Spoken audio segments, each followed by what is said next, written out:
So let's continue to talk about the hurricane. And Mike Eppel over at 680 is following what it could do to the economy. Disastrous effects here. Good morning, Mike. Yeah, indeed, Melanie. Good morning. This will be the second major storm to hit the U.S. this year. First, of course, Hurricane Florence. They're still even going through the aftermath of that and the cleanup and the bills piling up from all of this, whether it's going to be covered through insurance or at the government level with the cleanup efforts. And, of course, the human life tolls. You know, this is a Category 4 they're talking about. Storm surges. If people don't get out of the way, they could be in serious danger.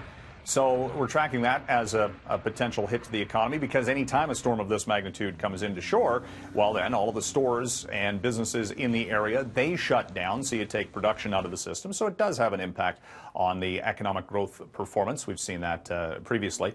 And the energy market also paying attention, because the Gulf of Mexico is a big energy producer. Lots of oil rigs already shut down. Every time a storm comes into the Gulf, they shut down the rigs as a safety precaution and take quite a bit of supply out of the system. We're a week to go before legal weed sales. Weed Wednesday coming up on October 17th. Big questions remaining about how much supply is actually going to be available.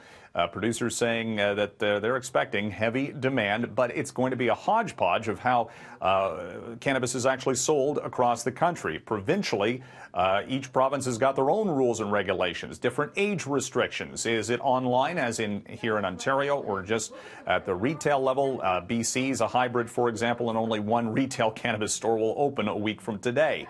So it's going to be very interesting to see how this all plays out. From an investor standpoint, obviously, the cannabis stocks have been high flyers on Bay Street this year. It was once the world's biggest retailer, and reportedly this morning, Sears is on the brink of bankruptcy. The United States, Sears is still in operation in the States, about 800 stores plus, but it has struggled for years. It's lost $11 billion since 2011, and the majority owner of Sears Holdings, Eddie Lampert, has reportedly hired advisors to look at a bankruptcy scenario for Sears and Kmart. Of course, Sears Canada shut down earlier this year in a liquidation scenario.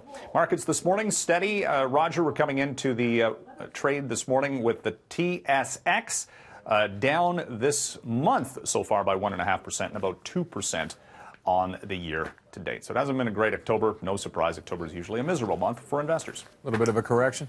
Yeah, possibly. You know what? It's, again, Wall Street's had a good year. Bay Street, not so much. It's been the worst performer of the benchmarks globally. So nothing to write home about there. All right, we'll see what happens, Mike. Thank you very much, sir. Thank you.